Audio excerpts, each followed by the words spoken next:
সুপ্রিয় দর্শক, আমরা আজকে পেয়েছি মাজলিসুল উলামা ওয়াল আইম্মা রাজ্য প্রতিনিধি উপদেষ্টা কাছ থেকে শুনবো যে আচ্ছা আজকে যে আমরা যে বর্তমান সমাজে যে দেখছি যে মুর্শিদাবাদে যে হুমায়ুন সাহেব যে মসজিদ নিয়ে একটা বিশেষ করে বাবরি মসজিদের নামকরণ নিয়ে একটা ব্যাপক মানে করছে, মানে আন্দোলন করছে যে মসজিদ করবে, তাতে একটা ব্যাপক সাড়া পড়ছে এবং সেই সঙ্গে তিনি একটা রাজনীতির একটা ময়দানে এসছে এবং নতুন দলও তৈরি করেছে। এই সম্পর্কে যদি কিছু বলেন।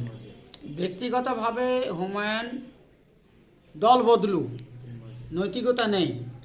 দ্বিতীয় কথা, বাবরি মসজিদ অযোধ্যায় যা ঘটনা ঘটে গেছে পুনরায় ওখানে জীবন্ত করার একটা বিবেকের থেকে আবেগ কাজ করেছে ভোটের লক্ষ্যে।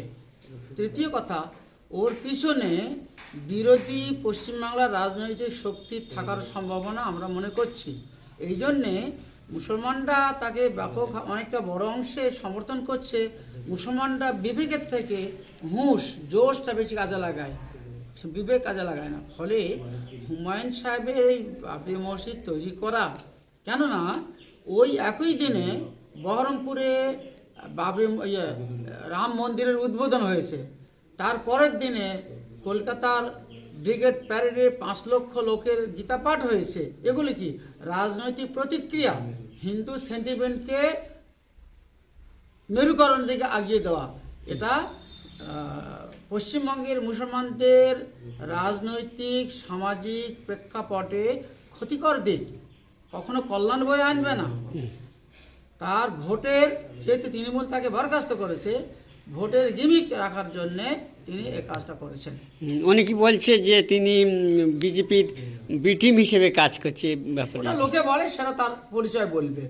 আচ্ছা, আমরা তো বললাম যে ওর পিছনে বর্তমান রাজ্য সরকারের বিরোধী টিম, রাজনৈতিক দল থাকতে পারে।